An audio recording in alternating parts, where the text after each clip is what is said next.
भंडारा जिल्ह्यातील कोरंबी येथे महाशिवरात्रीनिमित्त भव्य दूध वाटप कार्यक्रम उत्साहात पार पडला। दरवर्षीप्रमाणे यंदाही सामाजिक कार्यकर्ते किशोरभाऊ पंचभाई आणि नगरसेविका सौ सोनू किशोर पंचभाई यांच्या पुढाकाराने हा उपक्रम राबविण्यात आला। हर हर महादेव च्या जयघोषात हजारो भाविकांनी दर्शन घेत दूध वाटपाचा लाभ घेतला। भक्तिमय वातावरणात पार पडलेल्या या कार्यक्रमाचे भाविकांकडून स्वागत करण्यात आले।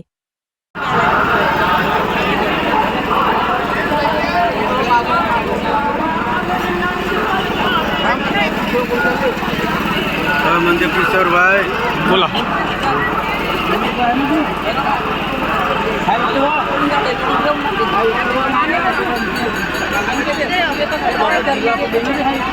आमदार साहेब नाही आले। आमदार साहेब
आता गाडीवर मोबाईल नंबर नाही तर इमर्जन्सी QR कोड लावा, जे तुम्हाला अडचणीच्या वेळी मदत करेल।